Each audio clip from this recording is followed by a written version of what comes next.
Mike, turn your games down. Hi, welcome to another movie episode of Games My Mom Found, a spooky one. I am Mike Albertin, and who is waking up from a coma with me tonight? This is Star's Informant Division, Joe Butler, and you'll never guess who my bisexual crush in this movie is.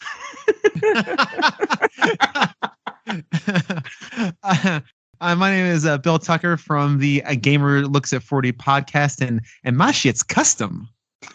That was good too. And I'm Blair Farrell from comicbookvideogames.com, and like everyone else in this room, I also made the deal with Dr. Doom. The problem is everything but what I said were all quotes from the movie. I don't know how, but all right. And we are here to talk about a movie that I've been wanting to talk about for a long time, Resident Evil Apocalypse, that came out in 2004, directed by the talented, well, written by the talented Paul W.S. Anderson. Yeah, directed by someone else. Okay.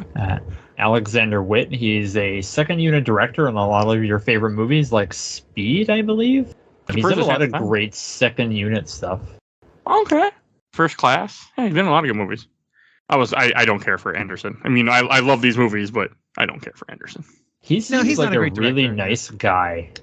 Does he? Really? Yeah, there's a book called Game Over by I think Luke Owen is the name, and it just like goes into like a lot of talk about video game movies, and he actually did the foreword, and he seems very genuine. I don't know, but it's like it doesn't show on screen, unfortunately. Is he the guy who was doing? No, there's some other guy who was doing a bunch of tons of crappy video game movies back in like the late 90s, early 2000s. Uwe Yes. I wish I knew how to fight so I could fist fucking fight that guy. Yep. House of the Dead, Alone in the Dark. I've seen both those movies. One thing I know too about these movies, and it's one of my favorite like tidbits about the series, is they also really like hanging out with each other. Because I think back during the filming of the final chapter, Mia Jovovich posts on her Instagram of the guy who plays Wesker, and she's like, only some people have Wesker in their house making them margaritas, and it's the dude who plays Wesker in nothing but like an apron. Like, he's obviously shirtless, and he's making like margaritas in a blender. Okay, I got nothing. Sorry, I was actually. I apologize, Joe. I actually should be engaged in this conversation, but I really wasn't, because I was going through the director's filmography. Find where it said director. It doesn't really anywhere until you go to other roles, and then it says directorial debut for Resident Evil Apocalypse, which tells me that he played the role of a direct. No. So he is this director has done a lot of other things. He's done a lot of stuff for other people, and this is the first thing he did for himself. And I gotta say, it's just fine. I'll just jump right into my first impressions. Remember now, folks, I know nothing about Resident Evil. I've played, like I said, some of 4, and I really liked it. I literally have never finished a Resident Evil game before. So for me, I'm just looking at this as a movie, as a film. And I am, as anyone knows who listens to my show, I am in the midst of a busy season at work. I'm crazy busy, very stressful, just kind of how it is right now for this season. And I was just super in the pocket for this movie. Like my brain was like ready for this. Like, this is exactly the solve I need for what's ailing me right now. So I had a very good time with this. I had a good time. I really did. I like this much better than the first one, I think. So, yeah, I'm very partial to the first movie though. Yeah, me too. Same. But I like this one a lot too. Would you say you also like this more than Blade? Me? 3? Which Blade? Oh, which Blade? 3? Yeah. 2? Oh, so they're both sequels. Blade 2. Blade 2 is a good movie. Blade 2 is fantastic. Now, Blade Trinity, this is better. I would say this is better too. It's more fun. It's just more fun, even though it's extremely stupid and there's no character development. Yes. And there's lots of explosions. But again, I was just super in the pocket for it. I didn't realize I was. So I'm glad we're covering this, because it made my last night lots of fun. I'm glad. I wasn't sure what you're gonna think, because this is one of those movies where I enjoy it, but it's not like I don't think it's not a great movie. It's just a fun B movie. Yeah, that's about right. I think that's where I'd land. Yeah. you can either be bad or boring. And, I'd rather, and this is like entertaining for its like, brief 90-minute runtime. It's not very. It keeps up a good pace. I mean, it's not high art, but like, it's not like we did Blade and it was like 2 hours and it felt like an eternity. Or Blade Trinity. Blade Trinity, you gotta say that right. Blade is excellent. I mean, I also like how this movie is a direct sequel, like direct sequel, and I like that a lot. Like the beginning of this movie is them recapping movie 1 from Alice's point of view, telling you, oh, this is what happened, here's some scenes, and then it shows dumbasses, and I will say dumbasses. Like, I don't understand, like, so you kind of, the first movie happens, break out, everybody gets killed, blah, blah, blah, in this nest, and then, or in the hive, and then all of a sudden, a couple days, a day or two later, like, okay, let's open it up now. With no real, like, protection in place, except for, like, two guys with a machine gun. That's your protection. Like, you think there would have been an airlock room, like a second idea to shut down if things go bad, not just, hey, we got Bob and John over here with their guns. We're all good to go. Like, come on. This door takes like 5 minutes to open and close. We'll be fine. Yeah. This is exactly. It's like a vault tech, like type of door. Everything's like sliding out, and there's lots of connections I was making between like vault tech and Umbrella. Like, boy, do they both suck! Like, super duper suck. But obviously, Umbrella, of course, sucks more. Mm-hmm. I might well go back to the beginning though, when they're recapping everything. I guess they had to do that for those who didn't see the first one. Yeah. But I was thinking throughout this movie, I'm like, if I had never seen Resident Evil 1 and don't know the source material, which I don't, I would be confused. I'd be confused through a lot of this. Like, who's this person? What's going on? Why? I don't know. Just kick people again and blow more things up. I guess that's what I'm going to do now. So I'm glad they had that. I'm glad they had a little bit of onboarding there. Me too. But I don't think it was enough. What I've come to realize is that a lot of people just know Resident Evil from these movies and they really love them. Like I had a hairdresser and she like loved Alice, and I remember going to HMV back when that was a thing, and I had an Umbrella Corporation like costume ring they used to wear, and people would be like, "Oh, dude, I love those movies," and I'm just like, "Cool." Like I don't care. Like you're not hurting me. Like if you never play the games, I know the Alice recap is like a trend throughout the entire series. Oh, is it? Like it's the start of all of them. At the part of 5, it takes like literally 15 minutes before the movie to start because they have to recap the other 4. Oh, man. Well, it saves them 15 minutes of footage they need to film, so that helps. Yeah. I wish I could remember. Like, I've seen all these up to the end, but it's been so long. Because about, I think a year before this podcast started, I was going to rewatch these with my father-in-law and my wife, and we got through 3, and then that was over with. After 3, they were done. So it was nice. Like, I'm excited to go through this whole series someday. Slowly. Very slowly, I seem to be. But no, this movie, besides them being stupid, a dumbass corporation, like, I like how this movie really takes Resident Evil 2 and 3, mashes them together to make a movie. My only, like, the way I felt when I was doing this is like somebody just read a Wikipedia article about Resident Evil 2 and Resident Evil 3 and then went, this is what I think it would be like. Oh, I bet you no one played the game. I could almost guarantee that. But here's my question, and this is going to sound very stupid, but that's okay. I'm among friends. Is Alice in the games? No. Okay, no, right? There's no Alice. No. Alice does not live here anymore. Alice is not here. Okay. Okay. I'm racking my brain like, who is Mila Jovovich, whoever her name is? And of course they reveal her as Alice. I knew who Jill Valentine is. I mean, yeah. I live in the world of video games. I know who Jill Valentine is. Come on now. He's the only one that's like, she's the only one that's really like a brand new character they just made for these movies. Like the Nemesis, even they took an existing thing and changed it. So I know Nemesis is a thing. Oh, sorry. Go ahead, Joe. Yeah, no, I'm going to go off on a weird tangent. Me and my husband love these movies. And it's one of the reasons why, like, we're one of the things that binds our relationship together is how much we both love these movies. And one of the things that he made a good point, and it's his argument, and I believe his argument wins for this, is that the reason why these movies work is because there's a main character, and it's Mila Jovovich. Like, if there was no main character and it switched between like like the games, like it's switching between like every other different character every movie, I don't think people will like these movies as much. Yeah, I was going to bring that up too, because I actually, years ago, when OneUp.com was still a thing, like I wrote a blog kind of about the Resident Evil movies and their defense. And like, can you imagine like a Hollywood system where like you sign on to start in like Resident Evil, like this multi-million-dollar franchise based on this like video game that's huge, and you know most actors like, okay, I'm gonna get a franchise, but then it's like, okay, no, you're not in the second one, and they'd be like, what? Like, this doesn't make any sense. You might be in the third one. Yeah, we may bring you back, you know. Yeah, fair. That's an interesting point. She having her as and she does things in this movie, which is great. She's a lot of fun. Like she's, you know, shooting and jumping. Whereas in the first Resident Evil, she just hides. Just hides behind army guys with army guns and who shoot things. Yeah. So this was cool. I was here for that. Like this movie gave me what I was lacking in the first Resident Evil, which is, again, you know, Mila Jokovich. I keep saying Jokovich. I'm just going to keep saying that.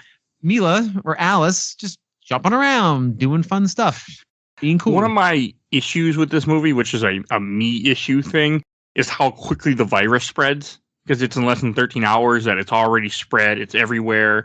Like when Mila wakes up after she's been activated, it's like that whole area has already been abandoned, and you can look like, you know, you can see it. They've already looked like they've been fighting already. Okay, so thank you, Mike, because you completely made the weirdest plot hole of all in both the Resident Evil series, the games, and the movie. So this happens within 13 hours, right? In this movie it does. I don't think the game is 13 hours. I think the game is longer. Who the fuck printed out a newspaper that said the dead are walking in 13 hours? That's a good point. Nobody. The extra edition, yeah. Is it that time? Because I know it's 13 hours. So in the first game, like the mansion incident is in July, and then Resident Evil 2 takes place in September, and 3 rolls into like the 1st of October. I didn't think it was that fast, because I mean, they had to like rip apart Matt, like Eric Mabius' character from the first game, and put him back together and experiment on Alice. Like I thought they were down there for like a little while before it got out. There's probably down there for like a day. Yeah, that's a lot of work for a day. Well, I think the idea is they rip apart Matt, and then they go down to like the hive like a week later or something. Yeah, okay. I would think there's some time there, yeah, because they're doing a lot of a couple days. I don't know. I felt like it was more than that, but that's just based on the amount of work they were doing. Because like, I don't think there's zombies in the town, and then like they go to the gate, and there's still people there, and they say, "Oh, it's finally came to like the gates." It finally came to the gates. Yeah, it's something. It's creeping. Yes, the creeping virus is stalking everybody. It's just. Hey, I mean, yeah, you're right. That's such a weird thing. Like the virus immediately incubates and becomes airborne the second it reaches a human host, and just spreads like that, because that's how viruses work. I mean, not that far off. Yeah, I know they don't go that fast, but yeah. Maybe I was about to, like get super nerdy and say in the Resident Evil in the first movie, the white or the Red Queen says that the virus changes from liquid to airborne based on its environment or something.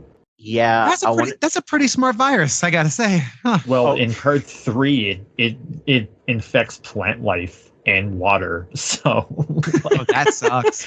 Oh, good golly, Missy, that's wow. Okay, not even a sunflower is safe from this. I want to say in the games that it takes longer, because like I want to say like it gets through the whole water system. I know the rats get into it. Like I think there's more stuff happens before they actually, like, it takes over the city. But I could be wrong. I can't remember. But in this movie, it's very quick. Yeah, I have a big issue here that I didn't understand. So Jill goes to the police station when you first see Jill, and you have, like, the whole Resident Evil 3 reenactment where she's listening to the radio, and she goes, and she's wearing her classic costume from that game. She goes to the police station and just starts shooting people in the head. As you do when you're dressed really tactically. I love her tactical outfit of, what was that? It's a corset / I don't know what they call it. Tube top, I think, right? Tube top. There you go. Yeah, corset / tube top thing. And I recognize the outfit because I live in a world of video games. So I recognize this is Jill Valentine. I do want to back up very, very quickly and state this movie does a pretty good job of instilling terror in like a zombie attack or in a situation where people are out of control. Because that is like a weird fear of mine. Like just in case, like, I don't know, anarchy comes out and all of a sudden people start revolting. I am well aware I have no ability to protect my family. So I'm the person who just gets eaten in hour one. And I know that's going to happen. I literally will wake up at least once a month. I will have like those weird dreams where like people are invading the home, but the home, like 5 people invading the home and what the fallback area would be. And so this kind of hit that note for me, right? Okay. Like this really hit a weird note for me. I was like, wow, this is kind of scary. This is a terrifying thing. And these hordes of shambling people. And by the way, how much fun would it be to be an extra on this movie and just shamble around as a zombie? That's like, I think that's one of my life goals is to just get a role in some crappy movie playing a zombie shambling around with goop coming out of my mouth. I think that would be so fun. I don't know. I think it does a good job of that. It really does. It sets up this kind of terror and this dread. It does. And the gate is such a good terror moment when they closed all the doors except for this one, and people are trying to get out, and you see people pushing and shoving, and they're trying to like, because I mean, again, that's a completely real thing. Imagine being the guy who's like at the gate, and it does a thing where it's like, oh, the virus is here, close the gate, and you're in your car while they close the gate, and you're like, God damn it, this would happen to me. There's 2 things about the characters in this movie, and I'll kind of backpedal on because this movie cuts out a lot of stuff and makes stuff weirder. One is Blair probably knows what I'm talking about because I'm a weirdo, and the reason why Jill is dressed like that is because it is an unbelievably hot September that day. That's in the book, from what I remember. That's in the S.D. Perry book. Yes, I remember that from the book. I remember any of the books, but I remember that being from the book. That's funny. But also, like, Jill is also, like, she's not... I don't even know why she goes to the police station, because it seems like, I guess she's telling everyone, was like, don't go to work, just get the hell out of here. So that's my headcanon as to why, because she just like, yeah, I'm just going to hop in my car and leave. And then, you know, she gets stopped because Umbrella just like quarantines the city. Because it's like, you want to wear something that's going to cover your neck in a thing where people are getting eaten and bitten by zombies. You have so much exposed flesh. Also, like, how does she know they're zombies? Because she's not in the first movie. Well, there's in her apartment, they have like newspaper clippings about disgraced officer Jill Valentine. I guess she, like, and again, that's why we don't. Maybe it does say the time. I might have missed it to see how long it was that it went from like the first movie to like the full-on outbreak. Because it could have been like the games where there is like a month or 2 or something, and she's saying like this is happening, but everyone's like, oh, you're just crazy, and then you're suspended or whatever. So I paused the movie, and it doesn't make sense either, because like if you read it's weird because you can zoom in and look at it. It doesn't say why. It just says stars officer on suspension, leave of absence, Jill Valentine was duped, and it doesn't ever say why. And it's weird because the whole point is in the game wise, the reason why is she's on suspension is because they went to the Arklay Mountains, Resident Evil 1 happened, and they came back and they're like, holy shit, there are zombies, and they're like, no, it's not real. You're all on fucking leave now. Well, it was Irons too. In the game, you had Chief Irons, who was on the Umbrella payroll, who was like feeding misinformation to the public, being like, these guys are crazy, listen to me. Just trying to, you know, get the blame off of Umbrella and put it on these like police officers. Also, they didn't get any evidence in the first game too. I'm just like, you're really bad police officers. But just that. Yeah. Oh, sorry, Bill. What are you gonna say? Oh, I was just saying, I do like the fact that this gate scene. Number one, I love the fact that they found the soldier with the deepest voice to do the countdown. No, 5, 4, 3, like the most menacing dude. And then some guy goes, I forget, I think it might have been the evil businessman. He goes, we're now authorized to switch to live ammunition. What were you using before there, guys? Like, I can see everybody just like loading their ammunition. I just made me laugh the fact that they have to tell everyone, all right, hey everyone, hey, all you people trying to get out. Yeah, now we're not messing around anymore. We're not fooling. This is now no jokes time. To bed. Let's go. Count of 10. So I found that very, very humorous to me, especially the man with the very deep voice. It's like, oh boy, they hired you just for that. That was your job. And then you have one of the STARS members gets bitten, except he's not even from the games. Like, there's a bunch of STARS members they could have chosen, and they go with a random guy that has nothing to do with the games. They're all random. I know, but they could have put people like there's Forrest, there's Kenneth, there's even a black guy, isn't it? Like Joseph something is the black guy on the team. Frost. No, Kenneth is the African American guy because he's the first guy you find when you meet the first zombie. Yeah, I thought they would have name dropped one of them just because, but no, they just give the guy his name Peyton. They literally could have named that guy Brad, and no one would have even cared. Honestly, I know. But I mean, my thing was Jill. It shows that Jill knows they're infected, knows they're zombies, shoots them all in the head. Her friend gets bit, and they just take them along on this nice long trip through the city.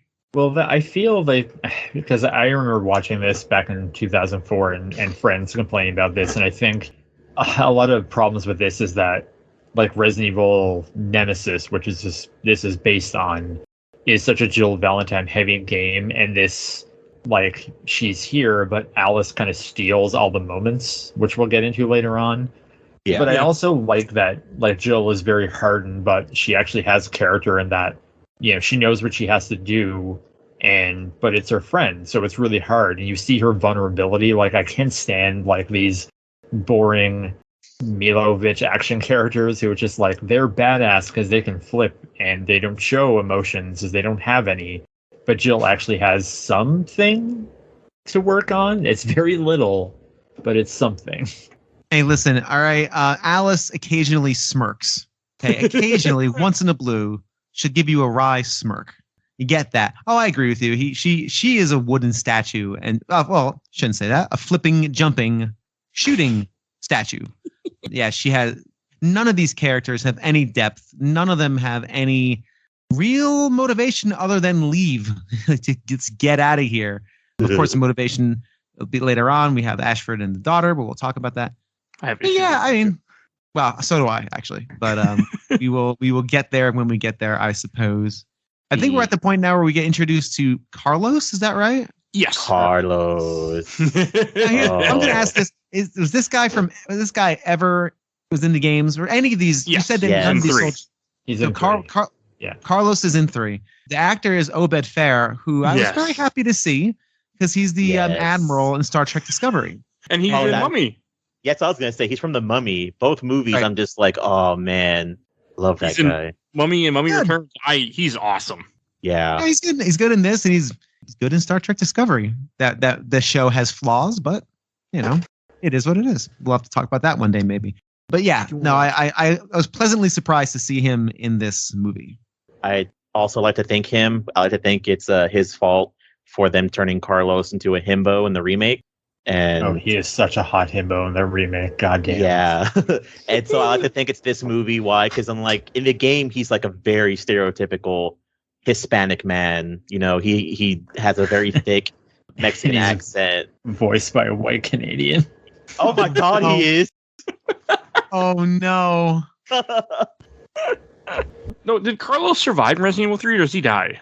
Yeah, are there multiple spoilers? I haven't seen this yet. Hang on. Discuss this on your own. I haven't seen Resident Evil. I'm not on the movie. I'm talking about the original game.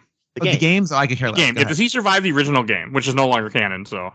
Well, he does in both. I don't know. There's multiple endings in 3. I'm pretty sure he survives all of them. Okay. Yes.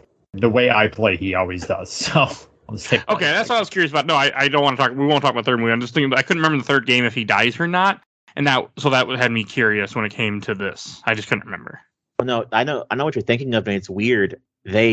He's kind of the same character because I like to think he's very heroic in the third game as well. That's kind of how his character is. But they scrub Nikolai of his entire character because he's the fucking bad guy in 3. Yeah.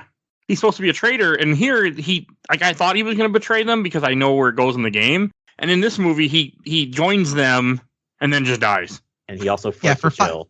Flirts with Jill and then dies. Because that's what you get when you flirt with Jill Valentine. You don't do that. It's Dave Titus. What do you want?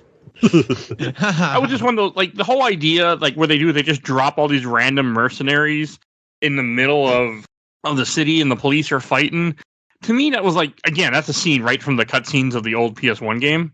But it was also weird to me. I was like, why are you just randomly in the middle of the city? We're just going to start gunning down people. Like, maybe you should be somewhere else. In the games, the context was, I mean, yeah, because Nikolai was the villain and sending in the UBCS, or which I don't know if they're called that in this. Yes. It's for combat data because they want to see how they fare in like extreme circumstances. Right. Because like Nikolai is what's known as like a supervisor, so he's just there to be like, how will commandos handle being overrun by all these zombies and mutants? Yeah, aren't they all like convict stuff too? Like there are people who were just picked up who were in trouble that Umbrella just kind of took over. Yes. Okay. I know it's not mentioned in the movie. The game. In the game. In the game. Okay. Yeah, because this one there was a lot of that too, where it almost seems like it's a giant, and that's why I connect this to Vault-Tec, because Vault-Tec, all they do is perform evil social experiments on the people in their vaults because they're there. So we might as well learn something while they're there. That had a very strong vibe of that when they closed the gate and had this feeling of, oh, they just want to, all right, little lab rats now. We're just going to study this. Hey, we didn't expect this to happen, but since there's a problem we can't solve, maybe we can learn something from it, which, let's be honest, it's not the worst. I mean, it's not a great idea, but with faced with the opportunity of learning nothing from this. We can experiment, learn something. It's like, go grab your guns and go fight the Mantis people. I mean, I still was surprised, like, because the idea that they're letting some people out of the city, I feel like wouldn't work well in the first place. Because when you're trying to do this big of a cover-up, you don't want anybody getting out. Yeah, I mean that's the other side of it too. They don't want anyone getting out to spread. I love also how they kind of hand wave the nuclear explosion that's going to like eradicate this virus.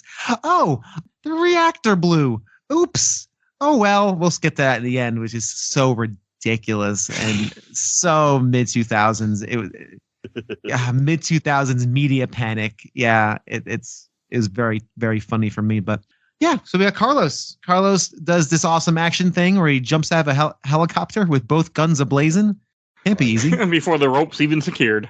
Is right.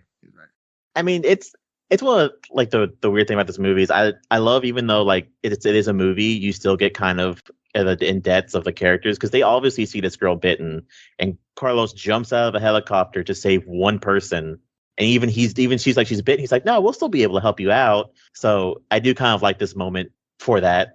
Well, you have to think about like how much did they actually know going in? They were probably just giving orders like, okay, go in and help people. And I mean, there is an antivirus somewhere. Yeah, but they don't know. Do you guys think this is the weirdest Easter egg that's like this whole movie? What? That the guy's name is Ashford. It bothers me. It bothers me too. Because there's a character they could have went with in the games. Birkin would have made perfect sense. Birkin has a daughter, Sherry. Sherry gets infected in the games. Could have all had that. Instead, they take Ashford, who's one of the scientists who starts Umbrella, who ends up getting killed, if I remember correctly. His kids he killed, or is he the one that gets locked up in the basement and his tortured? Kids experiment on the Veronica virus, and he becomes a Nosferatu mutant. Okay. Oh, is that boss fight? Okay. Yes. Yeah. So, I mean, that kind of bothered me. Like, I didn't catch it till this watch through. I'm like, wait a second, this is Ashford. This is not this is not Birkin, and that kind of bothered me a little bit. Well, it's because Dr. Birkin was supposed to be, because at the end of the first movie, Jason Isaacs was Dr. Birkin, and then he was supposed to come back for the end, but I don't think they could get him. So then that became the Dr. Isaacs character, who they named because they couldn't get Jason Isaacs back. So instead of just calling him William Birkin, they just gave him a new name. Oh, okay. And they also do, he survives at the end of this movie, so they bring him back. So. And am I remembering correctly that the little girl is supposed to be based on the Red Queen from the first movie? Okay. No. Okay. Can't be. So yes. No. But here, and I won't get too much into part 6. But so in this movie, they talk about if the genesis of the T virus was he knew his daughter was going to get sick, so he made the T virus to make her better. And in the first movie, they talked about how the creator of the T-virus made the Red Queen an image of his daughter. So in part 6, they retcon all of that. Yeah. They just throw it out the weird. window. Okay, so I wasn't like that was a thing at the time of this, right? I think that the daughter is supposed to be the Red Queen. And then part 6, it's just like, it's a completely different thing that they don't even try to make sense. They're just like, oh yeah, look, it's just like the games now, even though we've never been like the games. It's so dumb. Okay. All I know, and I love the fact you guys know so much about this and have so much insight, because all I know is Jared Harris was playing the role of Ashford, and he was the guy in Mad Men, and he's a great actor. And I was very happy to see him too. And he wears stupid glasses that hang off of his nose. So that's literally the best I got for this particular character. So I like the insight's really interesting. I think it's fun. I did not connect that to the Red Queen. I feel like I heard that, but maybe I'm hallucinating. I don't know. You're probably right. Hallucinating. That's my guess. Hallucinating. Yeah.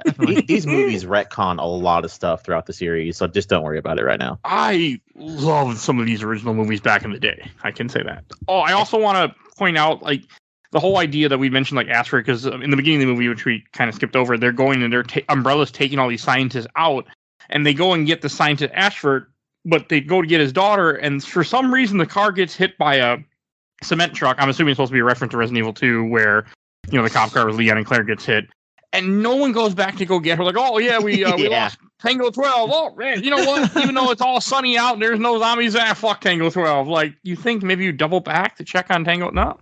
You clearly don't know what traffic is like in Toronto. Is this all shot in Toronto? Oh, yes. It most certainly is. Oh, is it? Okay, cool. Okay, funny. So I don't know, that bothered me, because if they just would have went back and got the girl, then nothing. I mean, the heroes would never have made it out of the city. None of that would have happened. Like, problem solved. Do you want me to be 100% honest with you, guys? They could have. We finished the movie with my husband, and me and him talked about it when, like, the movie and everything. You probably could have cut out everything with the dad and the daughter and just made more character growth in the movie, and just have the excuse of, well, how do we get out of the city? Oh, just go to the main building of Umbrella, and it's just like the main bad guy at the end of the movie. He's the one leading them because he wants Alice to fight Nemesis. And you can cut maybe 30 minutes out of this movie and add other stuff in it. Okay, you were 100% right. I'm just thinking of a pitch meeting, and it's like, but then the movie doesn't happen. Well, I think, like you said, replace it with something like, character development, maybe a couple of beats to breathe, and other things. Yeah, I can see other things replacing that for sure. And it's also it's a weird secondary motivation. Like, the first motivation is to get the hell out. Like, we just gotta leave. Time to leave. And it's a weird, again, secondary motivation is, and again, we haven't gotten to that point, but that's fine if we don't. It's this weird thing where Ashford, I can lead you out of here. I can help you get out of here if you get my daughter first. So his motivation, get his daughter, fine, right? Fine. But their motivation now is to save a little girl that they could care less about. She's just a key to the door. She's just the big key in Zelda that opens the big door that gets them out of here, that gets them to the big boss, to the big Nemesis boss. So you're literally describing a Resident Evil game. Am I really? You have to get a bunch of keys to 4 keys to open a door to get to a thing to fight a mute, which then gets you somewhere else. Fantastic. Oh man, it's almost as if there's some way to split a child up into 4 pieces and then use that as a key. Yeah. Too bad none of the Resident Evil games do that. I don't get that reference, but I feel like you're not joking. That's literally the plot of Resident Evil Village. Okay, that's why I didn't get it. All right. Haven't played Village yet or watched it. One day. I have a weird question, Blair. Yeah. What did you think of the gun shop? Because I'm not gonna lie to you, most gun shops in America kind of look like that. I mean, I don't have any knowledge of gun shops as we don't have them here. I don't even know what a gun shop looks like. I know they probably don't sell designer women's tank tops and jeans and not maybe in Texas, not in my state. No, they could. Most gun shops also sell, technically it's a surplus store. And I mean, they probably would sell shirts and pants, maybe cargo pants or something. And maybe they sell shirts with their company logo on them. But yeah, it's pretty much close. Yeah, I believe, again, I've never been inside a gun shop. Guns frighten me, as they should. They're designed to kill people. They're scary things. I'm sorry. People like guns. It's fine. I have an uncle that really is into it. Fine. I mean, I don't know. I wouldn't put all my AR-15s, all 5 of them, in the kids' playroom, but that's just me. Again, it's fine. Yeah, that's real story. So anyway, I got nothing. No, Iowa. Anyway, okay, yes, you can buy like tactical gear and like gun belts and again, I don't know about custom women's tank tops with all that little mesh on there because it's the mid 2000s and you got to have some sort of mesh somewhere. Yeah. Oh. I mean, surplus store. I don't know. It just was weird to me because I feel like I don't go in gun stores because I don't care about guns or buy guns or own guns. But I feel like it would have been locked behind a case, not just sitting there. Well, I mean, in the midst of a zombie apocalypse, you just kind of break the glass, and in case of emergency, you just kind of knock that back. If I may take 2 seconds and feel free to cut this, you won't, but I'm just giving you that option now. I want to now tell I never have an opportunity to tell my gun story. I have a gun story. When I moved here from New York to Austin, Texas, 9 years ago now, I know nothing about guns. I grew up in New Jersey. What do I care about guns? Moved here to Texas, and you know how you always get mail from your previous occupants, right? You always get mail for something. The first piece of mail I ever received was a gun catalog where you can like build your own whatevers. You can build your own revolvers with pieces and parts. I'm leafing through this thing. First piece of mail. Welcome to Texas. And there's a section for concealment where you can like hide your gun. And there were things you can buy that you can actually put it in the console of your truck or vehicle and hide like revolvers in there. Like literally hide it in the place you put your cup holder. That was my welcome to Texas mail. Before I got anything else, Pottery Barn catalog, random circular, gun catalog with gun parts. And if you're into guns out there, you know what? That's fine. Be responsible. I'm not going to shame you for it. It creeps me out. So there you go. That's my. I don't like guns either. And you're right. I won't cut it. But that's actually good. I like that story. I mean, I'll say. I mean, when I bought my house, the old mail I got was just bills for someone else's name. I went, oh, that's nice, and threw them in the garbage. Same. I'm like, man, you're not going to miss this. You're supposed to do something with those, but come on. I did. I still get mail from random people who used to live here. They go, oh, that's nice. They go right in the recycle bin. That's it. Anyway, sorry. So yeah, gun shop. Alice gets herself all decked out in her tactical gear, as many weapons as she possibly can, and then you have, I think, one of the creepiest moments of this movie is the church thing. I think is fucking creepy when they go to the church. So you have Jill, the random guy Peyton who's been bit, and you have the TV reporter that you saw in the very opening of the movie, where she's a weather reporter and she's a reporter, which doesn't work the same way, but okay, sure, whatever. And like they end up in a church trying to seek refuge. And I think this is a good like freaky ass part. They find some random guy that's terrified, and then as she's walking around, she finds some weird monk guy who has his, like every zombie movie has to have. He has a sister who's been infected, and he's feeding her dead body, and he's feeding her body parts. Cool. I think it's really cool. I think the whole church thing, I think, is really, really neat. It's good. It's just creepy. It's cool. Yeah. I of course, me. Oh, I know you liked it. I was like, yeah. I giggled and smiled and clapped my hands like a 5-year-old. That's exactly what I did. I mean, but it's just so funny because it's a very like Romero thing. Because I feel like a lot of the Romero movies have stuff like that in there, like maybe Day of the Dead, if I remember correct. I mean, it's just something like that from old zombie movies where they're like, oh yeah, my brother, he's fine. No, he's like, like they're just keeping someone that's completely dead. Listen, if COVID taught us anything, there will always be people who say they're fine and be infected and still go out. Oh, I agree. I know for a fact. More than I'm okay with at the moment. So I swear it's just a chest cold. So yeah, you do know that Tucker Carlson would be on Fox News saying the T virus is a hoax made up by the devil. Don't say that. Wow. I mean, there would be people out there after COVID hit, I don't care what your political thoughts are, like people out there will just not buy fast or just make up their own stories about a disease when it's just like, we got to be safe. No, again, after COVID, when they used to be the joke of, oh, run like it's a plague. You mean run towards it? Okay. So, yeah, I completely understand now. I have after COVID, no question. People are stupid. No, for sure. But I think what this scene, especially and there's a few scenes in this movie where the improvement, it's actually sad for W.S. Anderson, that Paul W.S. Anderson, that a second DP, literally lots of really cool movies and good movies, did a much better job than he did. Like it's a market upgrade. He's really good at building tension, like basic tension. It's basic framing, shot framing, long angle, more of a wide shot, someone walking slowly. And the editing is good too, which tension is mostly editing anyway. But he does a really good job at building these tensions, these little, not jump scares, but little gotcha moments, and fake outs. It's kind of like, baby's first horror movie, but it works. Like he does a nice job. It's good. See, that's what I felt about the first one. Like, I just love how slow the first one is and how it takes its time to like get into like the hive and everything. This something I was thinking about every action scene in this movie is that whatever the whip sound effect it is for punching or something, they must have got like a sale on that or something. Because there's like so many times like, and I was like, man, you got that like at Dollarama or something.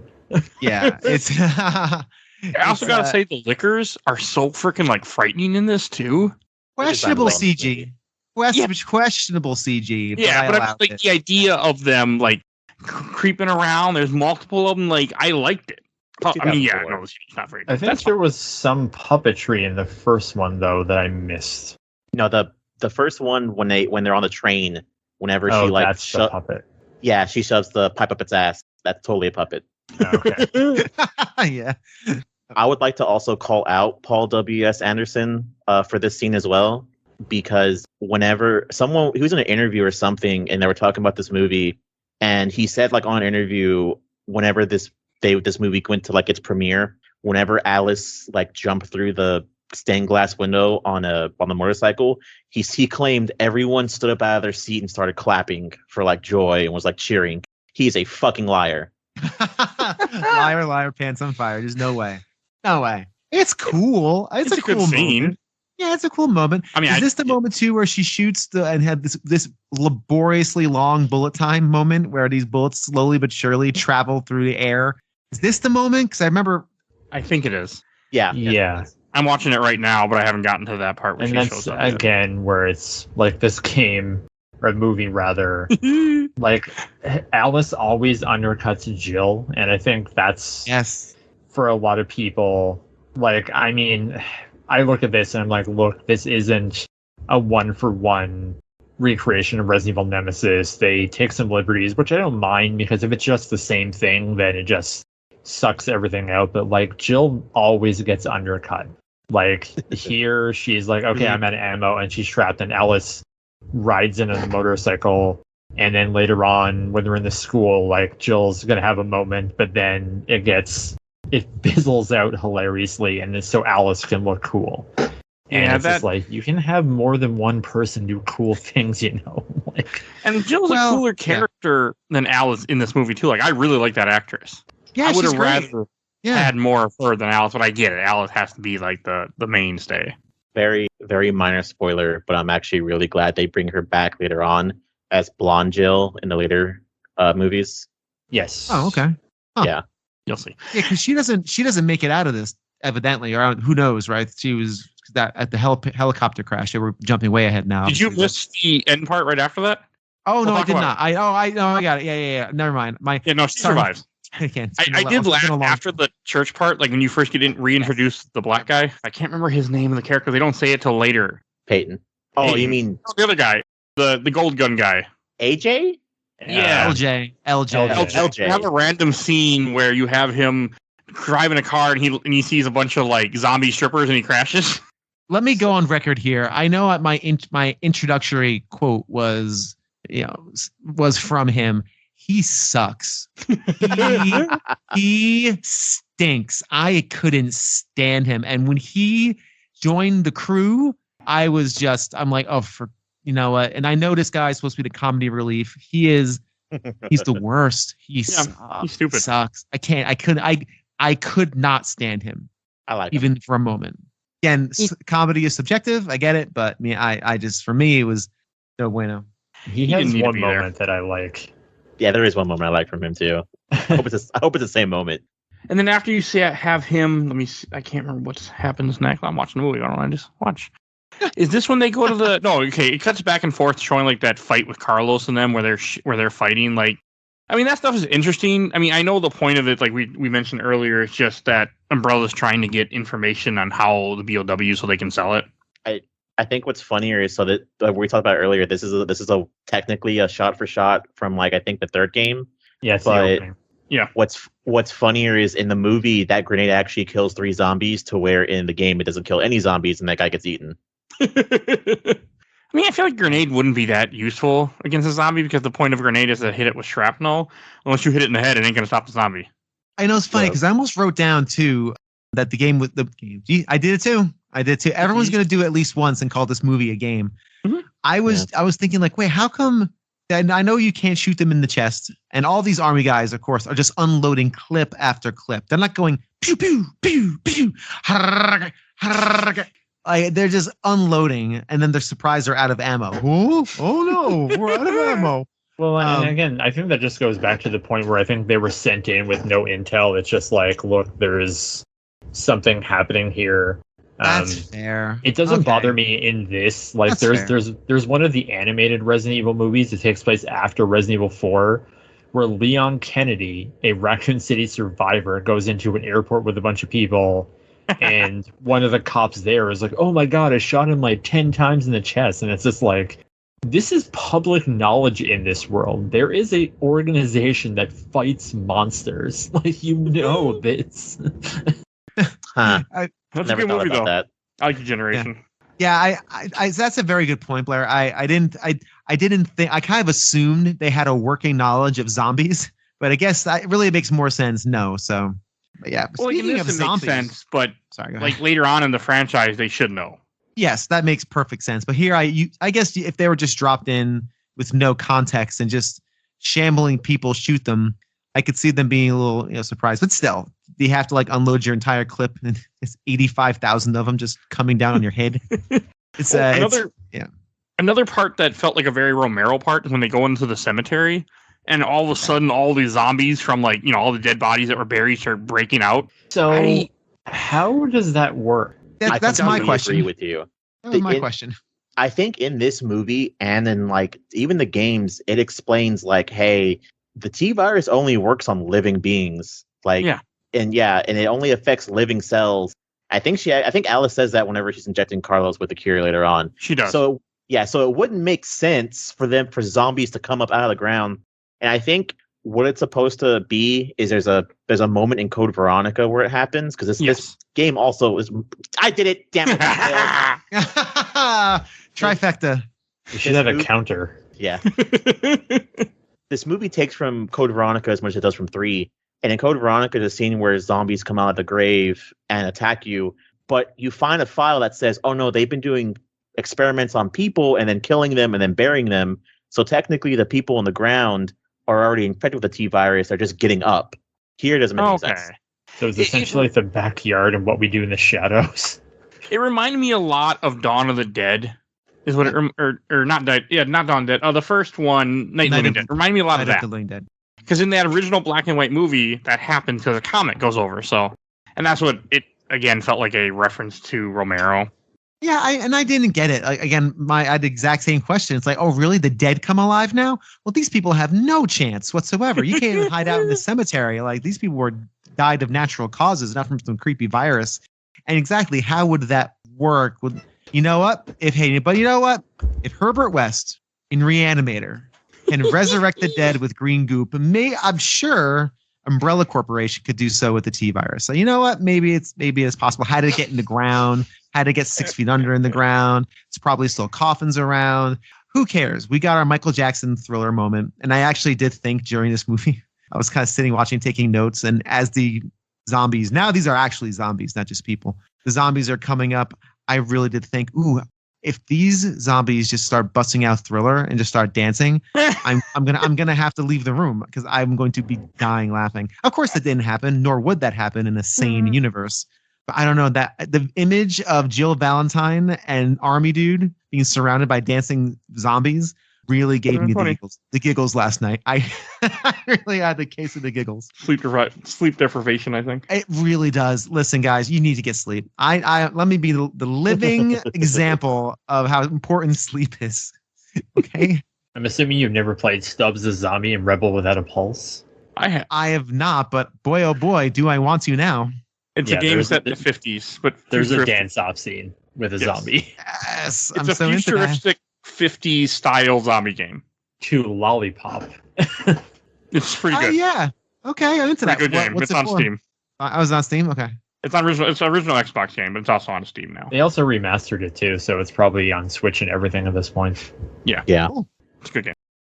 And then you see them activate the Nemesis program, which I also find weird that Nemesis is in the same hospital that Alice was, but I guess, when you own the city, it doesn't matter what you do, so, But I found that was interesting. And this is also, like, when you have the copter flies over, and they're like, hey, we're over here, Carlos and Nikolai, and then they're also carrying along the guy who's been bit. And then this is when all of a sudden the big cases get dropped because they give Nemesis weapons, and they just ignore them, which I found kind of humorous. They're like, they're weapon cases, but they're not for us, or something like that. Yeah. I like how they left, like, so the funny thing is, so they're in the same, Alice and Nemesis were in the same building, basically. Alice walks out in Alice wakes up naked and finds a robe and then walks out, probably in bare feet, which is awful. But Nemesis doesn't have to go look for clothes. They obviously left pants for his ass, which I think is unfair and sexist. But Nemesis does wake up naked, like you see his chest. And that's true. One thing I do hate that people rag on this movie a lot about, and I think it's really unfair, is people make fun of the Nemesis head. I'd rather have it be practical effect than CGI. Yeah, me too. I think it's fine. It doesn't do a lot. You can tell there's lots of shots where it's just like the mouth opening, because that's probably all that it gets. And it's always seems to be just cutting to that. But I agree. Go ahead. There's one silly moment. It's the moment where they're fighting and Nemesis sticks his big fat fucking head through like a hole to shoot her with a rocket launcher. And that's like the only scene I can think of where it looks really weird. I found the costume to be delightfully stupid.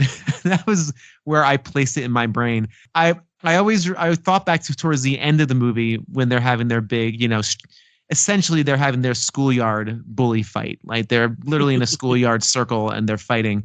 There are scenes where Nemesis is just standing, but in the background, and he looks when he's not moving, or she actually, I don't even know I don't know what a Nemesis gender is. I apologize. When they're standing. Male, I think. Well, it's Matt. It's Matt from the first movie. Oh, that's right. Okay, cool. Yeah. Okay. Yeah. Very good. Sorry about that. So when he's standing there doing nothing, it looks ridiculous. Like it looks like a Halloween costume sitting on a rack. It is unbelievably dumb. And I don't really love Nemesis. I think he's a wasted opportunity of a villain or a threat.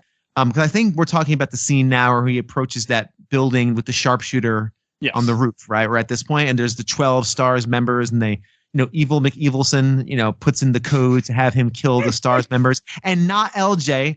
Please just shoot that guy. We don't need him. Why do we need him? On his Sony Walkman. Of course. Or Sony Discman. Yeah, it's Sony something. Got to have Vio those. laptop. Yep, there's a Vio laptop in there. Saw that one. And I just, you have this lumbering creature or person, whatever, and all that thing does is shoot a chain gun, and for some weird reason they keep cutting to the bullet counter like you would in a video game, but it was going so fast I couldn't see what the bullet count was, so it was completely pointless to have that counter on there. And it's just sucks about the Nemesis is that I appreciate they're doing practical effects and it's not just a CG monstrosity, because it would look even worse.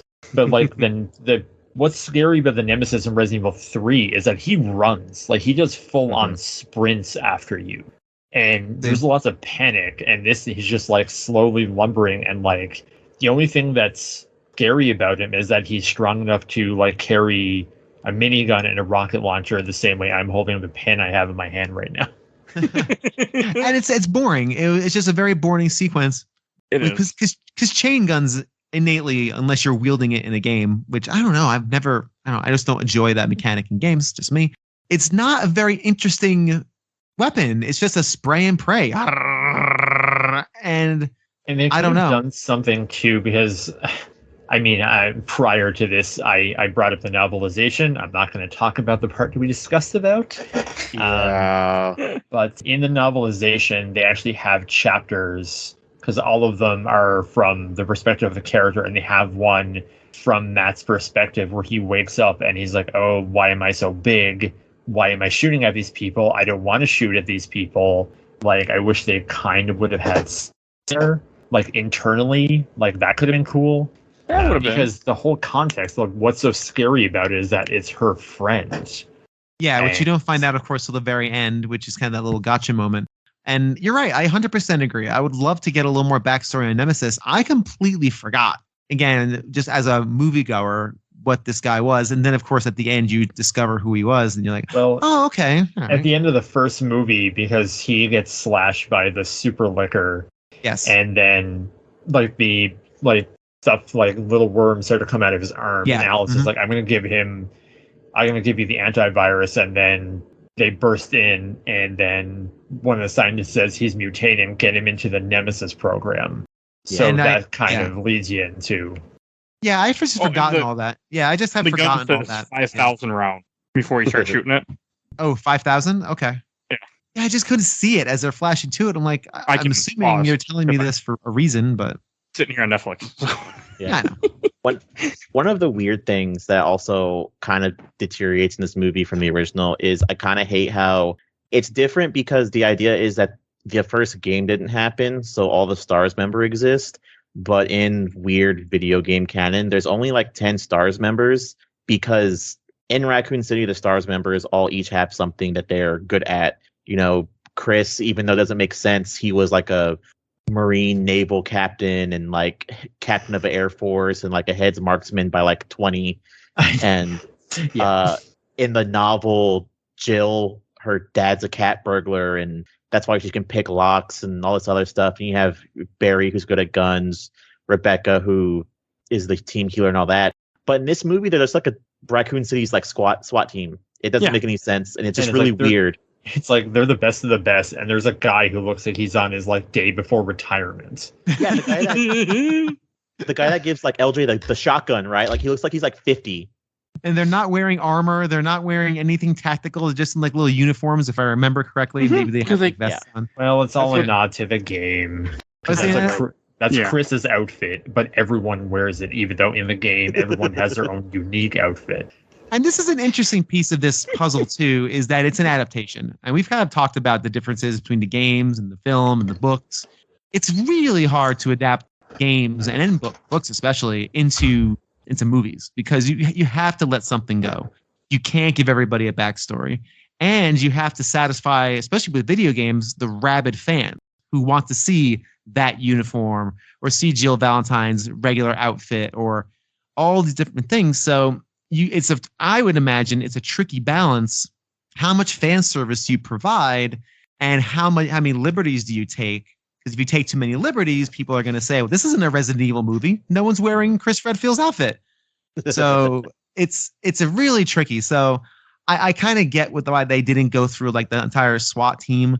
But it could have just been some cops, right? Or it could have just been army dudes, you know. Something else, yeah. These are the special forces. They're the best of the best, you know. But they want to use the term SWAT because that's... They have to have Nemesis say the line, even though it doesn't make any context. It doesn't have any weight in this universe. And that's the thing about these movies as they go along, especially 4 and 5, is that they recreate a lot of things from the game, but the scenes they recreate don't have any weight because the characters don't have a pre-existing relationship. Like, I shared that stupid clip earlier from 4 with like Chris and Claire fighting Wesker, but that's the first time in this universe that all 3 of them have been in the same frame. Wow. Where in the games, like Chris and Wesker have history going back to the first game, and they are bitter rivals. Interesting. I think the weirder even part with that too is that there's a scene, I think, in 4, that's the one with the prison, right? Yes, 4th prison. And they're all like at the prison, and they're like, oh, we'll be fine for like right now. As long as we keep taking pot shots, everything will be fine. And then like the big hammer boss from Resident Evil 5, the game, comes up, and there's like no context as to why he's there or like what he is, because in 5 it's a completely different virus, so it doesn't make sense. Is well, we're in a zombie apocalypse. Why is there a big dude with a fucking hammer? And it's never explained. Well, 4, we'll get there. I have a lot of issues with 4 when we get there. But I won't be. And this is where you have like, this is taking place in like 2004, let's say. Because as they're walking, they walk by all these payphones. I don't think even in 2004 there were that many payphones around. Oh, there was lots of payphones around. In Canada. Trying to think. Well, hey, this is Canada, so hey. Hey, man, I only had like a Motorola Peanut phone at this point. Well, listen, Canada has payphones, US has gun stores. So listen, we all have our different things. It's fine. That's where the Matrix and Matrix Reloaded, they were still getting out of the Matrix in 2003 with payphones. That's true. That's true. So, They'd have a hard time now. The payphones are gone. I have a weird question. Sure. So they go by the payphones, and Dr. Ashford calls him. Is he smoking a fucking joint? I didn't notice. I don't know. It could be just be a cigarette or something. I don't know. Could be. Okay, because I like to think it's her because it's Resident Evil. I like to think he's smoking a joint because that dude is stressed out, and also his legs don't work. So Yeah, I mean, yeah. I mean, I'd be stressed out too. So. I mean, they also have a lot of smoking in this. There's multiple scenes of Jill smoking. which is weird because Jill doesn't smoke in the games. Chris does. Yeah, but Chris isn't in this, so Jill smokes. Yeah, I just think it's silly. It's also probably, you know, the director thinking it's atmospheric, perhaps. I don't know. Yeah, something. I mean, it's okay. It doesn't matter. There's a part where they're on the train car, just sitting there where they're talking, which again reminded me, because after they get the phone call, and it reminded me again of a Resident Evil 3 scene when they're on the train, when they're getting ready to use the trolley to get to the clock tower. I do like little references that they have. They have so many in this damn movie. So they find out that they have to go get the girl. The girl's in the school, and then this is where they're trying to like figure out their plan to go to the school. Which I think the school is another creep. Well, there's a couple things before we get there. This is where you first see Nemesis shows up and Peyton gets killed finally, where Alice tells him don't walk across the bridge. He walks across the bridge and gets shot by Nemesis. It's like there's something there, and he's like, I don't see anything, but that doesn't change the fact that there's something down there. I want to bring up something weird. Alice's like design in this movie is atrocious. If any of y'all didn't notice, but I noticed because me and my husband watched this, and we are two gay men who like to judge people. And she is wearing a tank top with a what was the term for it, for the overshirt she's wearing? It's a fishnet. It's over with a fishnet shirt over it, and she's wearing pants, but she's wearing pants like Tidus from Final Fantasy X, where one leg is fully covered, the other leg stops like right at her thigh, has her whole thigh covering. And then I thought it was a sock, or I thought it was being held on, but I've paused several times to where no, the rest of her leg from the knee down is still covered in pants. I don't know what's keeping that pant leg up. What? Yeah, because there's what? Oh, I see. Yeah. Like there's a strap I think on the back you can barely see. I just saw the scene where she jumps off. Like that makes no sense. No, there's no strap because later on when she walks up to Nemesis and at the end fight and she's walking up, there's no strap behind her leg, so it's just being held up by bullshit. Oh, okay. But It's a movie bullshit. Wow, I did not notice the legs, the pants situation. I do. Again, I noticed the mesh shirts because, of course, again, 2005 mesh is in. It's just what it Didn't is. Blade Trinity have mesh too? I'm sure. This is there was right some around mesh this there. time. So I was just assuming that she had a hole in pants because that's how pants are sold.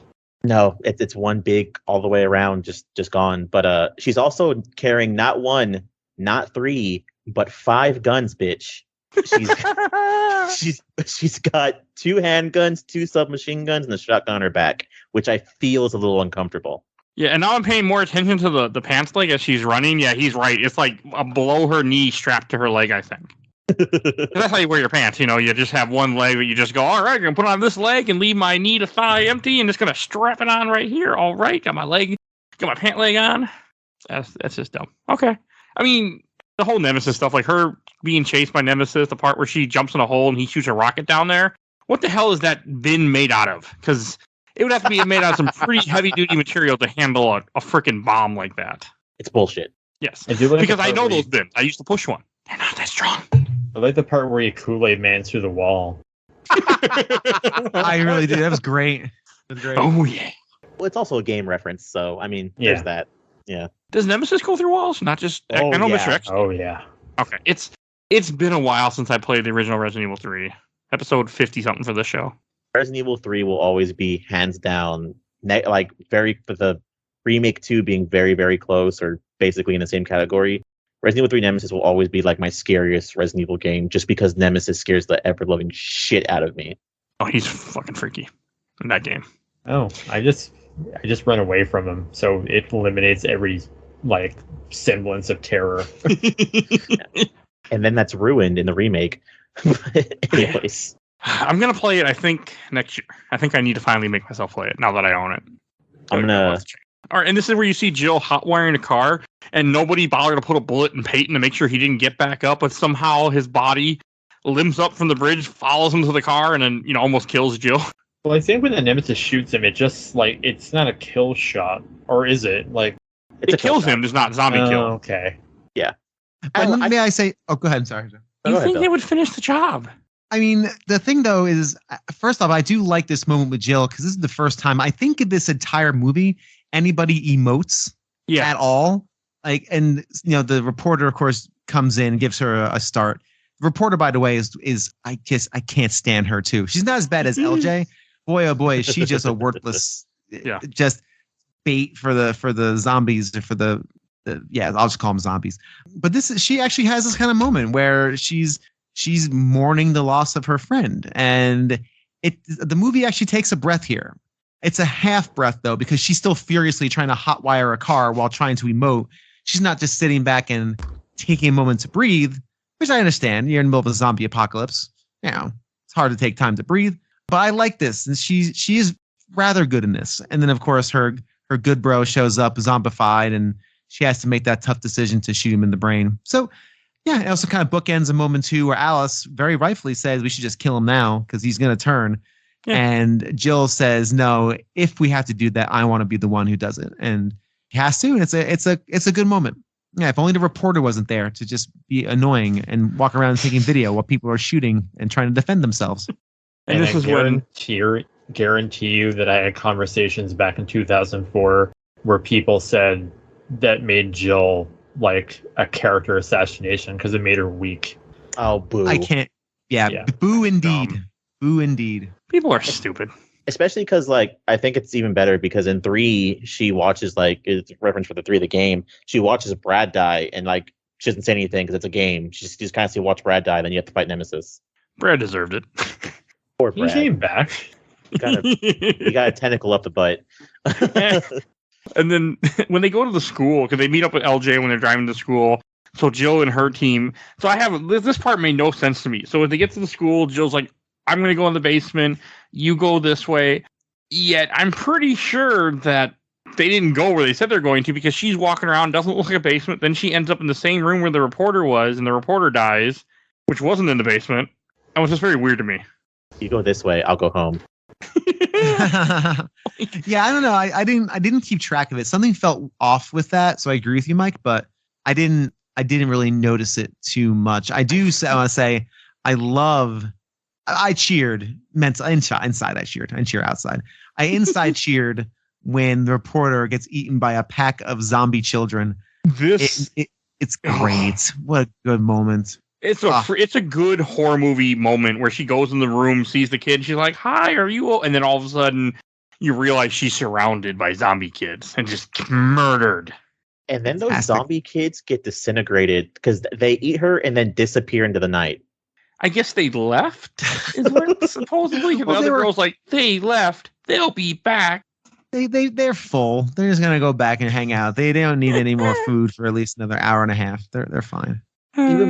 Even more concerning, I guess it was police day at the kids' school, and they brought the dogs because there's no weird explanation as to why they're you see the van in front of the building, that's ominous. But then it's also one of the weird things where it's just oh man, who thought it was a good idea to bring the dogs to the school? I was just assuming that they were on some type of mission or something, and they got ambushed, and then the dogs just got out. I was actually assuming it was Canine Day. The K9 cops came and did a little presentation at the assembly for all the kids. That's my guess. I don't know, but And the cops bring the dogs to the mall here all the time so people can play with them. Oh man, your police sounds cool. Yeah, really. Oh no, yeah. the dog is Welcome to Canada.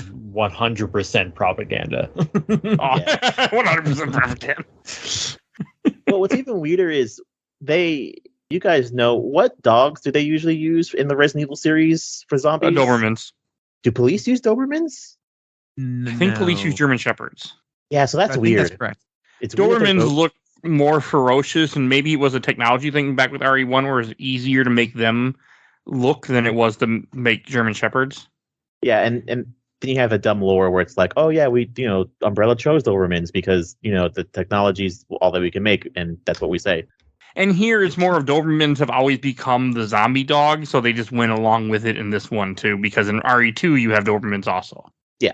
Mainly because you're not going to make new sprites, you don't have to, or new models. So, I don't know, it just was weird to me, because you see, if I remember correctly, she tells her to go to the first floor, and you see her going downstairs. So. Yeah. Yeah, just that whole continuity, I think, was just a mix-up. I was just happy that the reporter was out of the way. Move on with the movie. Now I'm just rooting for LJ to bite it. He doesn't. I know. And then this is where Jill finally finds Angela, and I do like the scene where Jill is running away with the dogs and all that type of stuff you have. This is where you have Nikolai gets killed for no reason, just because we have too many characters in this movie, we gotta get rid of them. His line also comes out, even though he's Russian, his line comes out very English, where he's like, "I'll take care of this bitch." It's stupid. Yeah, it's silly. just. So I couldn't be the only one in this kitchen scene when she's sneaking with Angela. Did it not remind anybody else of Jurassic Park also? Oh, 100%. Okay. Yeah. Uh-huh. Yep. Replace the raptors with evil zombie dogs and basically Jurassic Park. Yes. Okay, so it wasn't just me. Good, because that's all I could think of when I saw this. I wouldn't be surprised if it was the same set. I'm looking at this this could be the set of Jurassic Park. But because they keep that stuff, don't they? For long times. Sure. Yeah. Well, they reuse sets and locations. Okay. Yeah, for sure. Could be. Who knows? If video games have taught me anything, I think L.A. Noire says they have to keep them so people don't try to use the materials to build houses or they'll fall apart. Oh. Wow. Okay. I do not remember that from L.A. Noire, but I accept it as truth, I guess. Okay. I like the part where she ends up, Jill ends up turning all the frickin' ovens on so she can start a fire. But I think it's stupid if she throws the match, her match doesn't work like you were talking about earlier, and all of a sudden Alice is just smoking and a cigarette butt lights off the fire. Yeah, because they have to give her the moment because it's the director's wife. Right. Which is And it's just so stupid. Also, if they didn't have that fire blanket there, the movie, they would have been dead. What are you talking about, Mike? Fire blankets don't fucking work like that. I know. They do in this movie. I guess. Yeah, it's not a impervious shield to the flames of 15 gas burners igniting at the same time and exploding. Oh, by the way, I just love the fact that Jill just happened to have a pack of matches in her tactical one pocket of her tactical outfit. In her bra. Because you never know when you're gonna need to blow up an entire commercial kitchen full of she was gas burning clothes. smoking, so I guess she just had matches. Oh damn it! That takes the crap you lug around in Resident Evil. There's a part in Code Veronica where you're literally lugging around a full painting to solve a puzzle in your pocket. So she's got I don't 4 question slots. these things. She's got 4 fair, 6 Mike. slots. Yeah. He's 4 to 6 slots. He's been really good about conserving her ammo and and her inventory. I saw that, and you have a very good point. She's smoking, so okay, fine. I retract my joke about the blowing up a commercial kitchen with matches and having them in your pocket just randomly. It's fair though, Bill, because I'll also give you that one because what is it? Jill smokes, so explains why she has matches. Where the hell did Alice get the cigarette from? Because that doesn't make any fucking sense. I don't. Yeah, in a school, maybe in some child's desk, perhaps next to their pencil case, there was a book of matches. Got it on the way to the church. I mean, you probably smashed into a convenience store off camera. So just I am being picky, but however, I'm not being too picky because this is a major moment in this movie, right? This is save the day with the fire blanket. This is a big deal. So I may be overthinking this, and perhaps I was, but when I saw it in real time, I went, wait, what? Oh, really? She has matches in the pocket where she should have, bandages or first aid kit or whatever else you carry on in Resident Evil. Yeah, herbs. Herbs. Safsprin, Aqua Cure. Yeah. Oh, Safsprin. Oh, I could go for some Safsprin. I know none of these things, unfortunately. But I mean, it's good. I think the kid is actually pretty good as British kid, right? Yeah, is she British kid? I'm gonna ask that. Are they British? She's Irish. I looked it up when I was watching the movie. Oh, okay. And the guy who plays Nikolai, he's Zach Ward, who I knew because I used to watch a show called Titus on Fox in the late 90s. He is Canadian.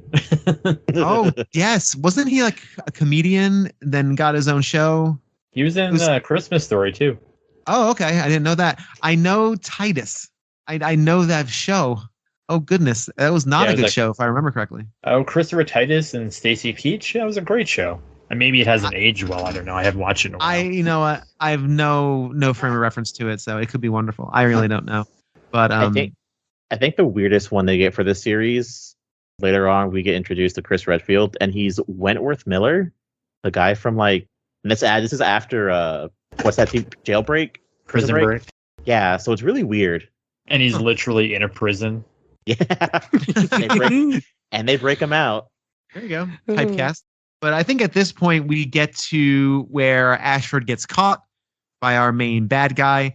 He doesn't kill him though, which I thought he was doomed. I'm like, all right, he doesn't kill him now. I guess he killed him later. But yeah, I thought Ashford was doomed. This is where he makes that comment. He's like, I knew the whole time. Did you though? Yeah. So now that we're at the point in the plot, like the only LJ line I liked was when Carlos is bit and he's like, I've been hanging with you and shit the whole time. Like that was the only LJ that got me. That line always makes me laugh. He's like, motherfucker, I've been hanging out with you like 2-3 hours this whole time. Yeah. I mean, it's sure though. Like you don't know how long until the bite just goes. And then we get the really weird scene that I think is kind of weird in this movie.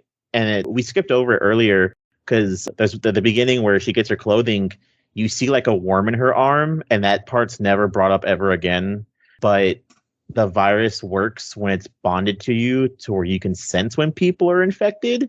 Yeah, she mentions that because after the liquor scene, they're just walking and Jill's like, I'm good, but I'm not that good. And she said, you should be grateful for that because Umbrella did something to me and I'm like changing into something, which kind of explains a little bit of her lack of humanity. I put that just to the actress, but hey. Yeah, that too. I like her, but I think that's just kind of the character she plays. Hey man, Leeloo Dallas. I don't remember that movie very well. Oh, I love that movie. I need to rewatch it for this show someday. Oh, and this is when they go to the City Hall, which apparently is a Toronto building. I did not know this. It is Toronto City Hall, yes. That was so. I had a lot of questions with this part. Like one, when they get there, all of a sudden she ends up climbing up the fucking roof or something. Like, how the hell did she get all the way up this roof just to have the one moment where she kills the sniper and then jump and like rappels down? There's a movie that came out, and I hope someone tells me eventually. There's a movie that does that too before this. And I feel like the only reason why this scene's in there is because they're like, oh, that was cool. We should put that in our movie. That Equilibrium? Like, maybe. That's a weird movie. That's kind of Paul Anderson's MO, is that I think he really likes movies and wants to make other versions of people's movies, but he's not that great at them.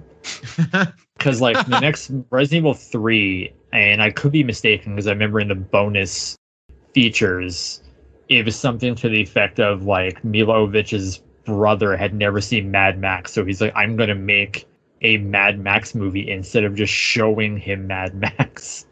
What the fuck? That's weird. It is weird.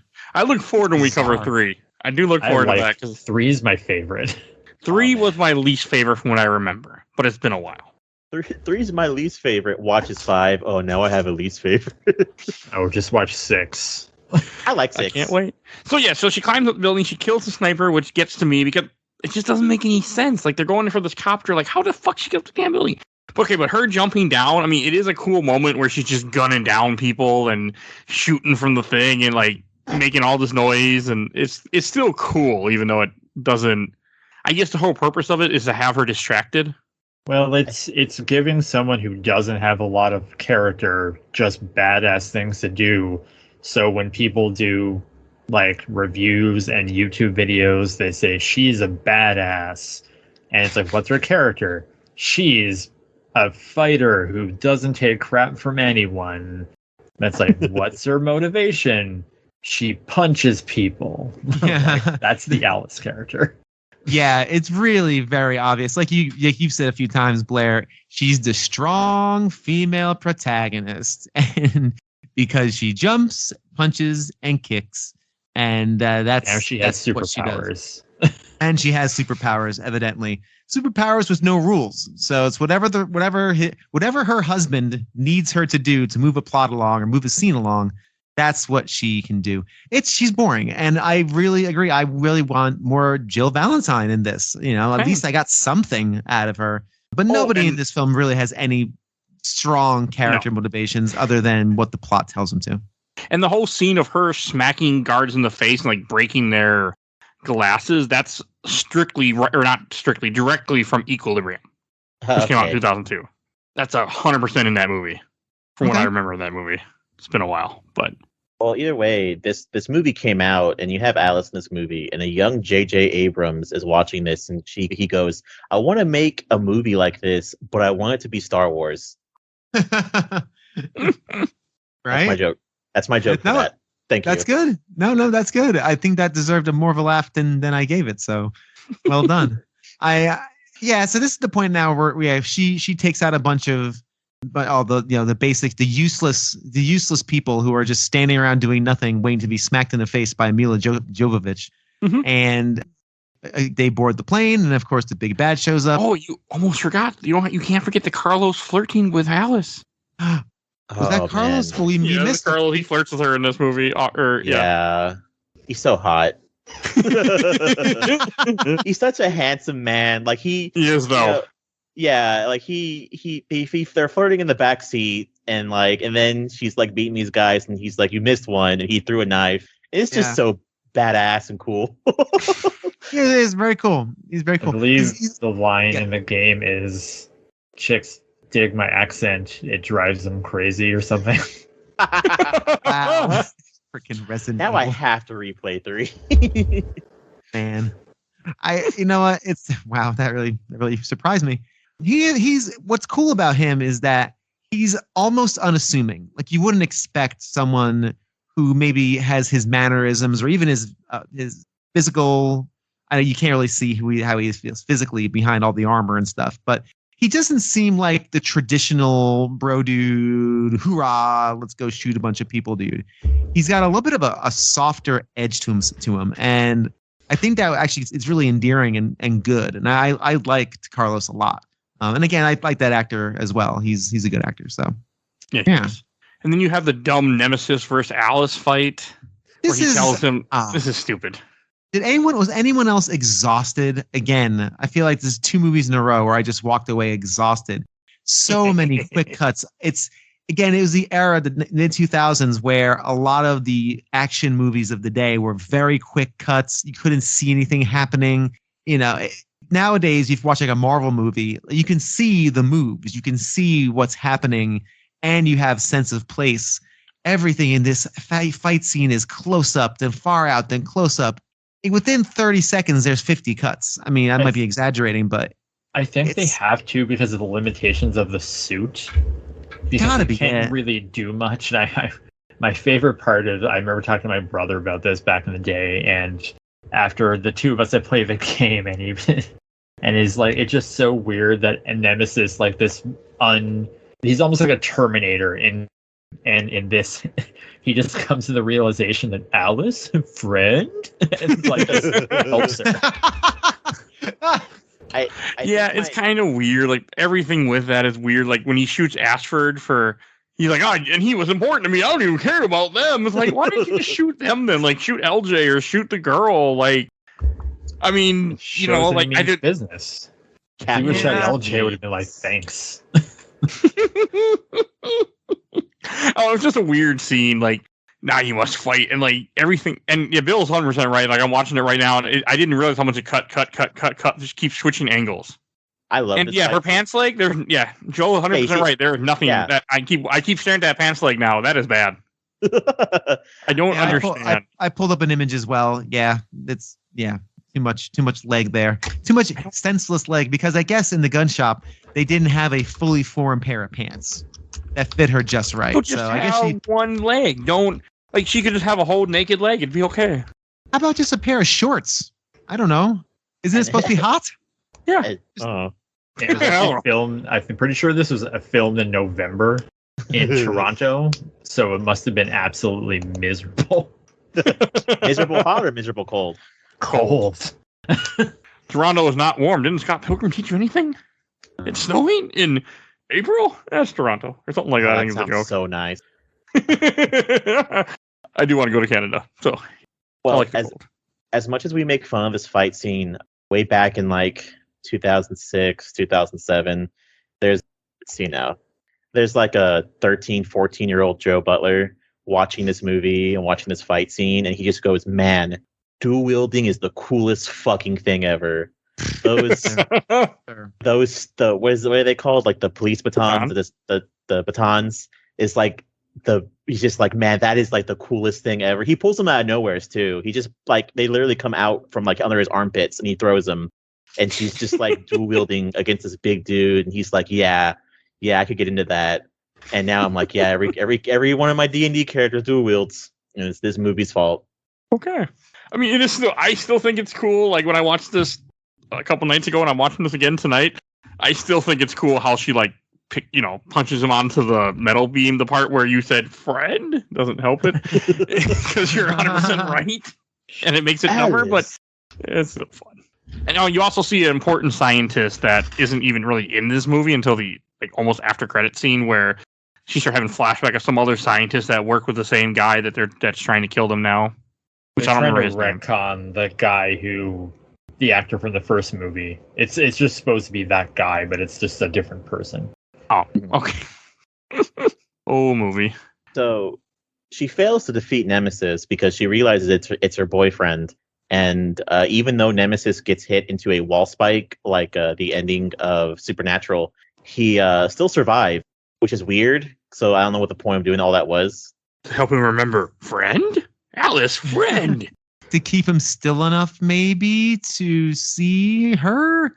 Because he recognizes her. Yes. But she recognizes him through all the makeup and the plastic goop and the outfits they got from, because they tell her Costco. They have flashbacks where the two of them are being experimented on, and she kind of like turns her head and sees Matt like missing half of his face. Is that what's happening? Okay, yes. so Matt's the one missing half his face. Okay, I wasn't sure who that was. Okay, now that makes sense. Yeah, I think they both kind of have this shared realization, and I think she recognizes him by his eyes. I think that's what tips her off that this is, and she also knows, of course, that her friend was carted away at the same time she was. She does have memory, so yeah, and it all came back to her. Oh, it's just a weird scene where they're just gonna leave her then. And then all of a sudden, Nemesis just starts killing everybody. But here's the thing: I thought he was programmed. But there was a guy on a laptop telling him to, murder all the star team members, and telling him, a 0% chance of, he's got a program running in his head. Well, RoboCop was programmed too, and.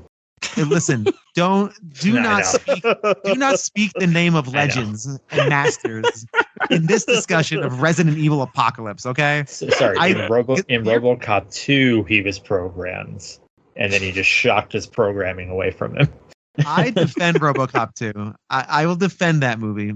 RoboCop 1, I'm just going to state it here, is near perfect. I think it's almost a perfect movie. And RoboCop 2 is fine, and it's goofy. And it's a comedy, basically. So anyway, off that, the reason I'm commenting, I thought the exact same thing. Seconds before you just said that, I'm like, you're not RoboCop. You didn't just all of a sudden gain sentience. Look, they met for 5 minutes and instantly fell in love. You cannot blame him. Hey, you know what? Love blooms in the midst of battlefield. On the battlefield. Yes. Love blues on the battlefield. In Speed, like Keanu Reeves and Sandra Bullock, romances that come from extreme circumstances or something. Sure. Yeah, that always works out well, I'm sure, right? Yeah, that always works out well. That's perfect. It's great.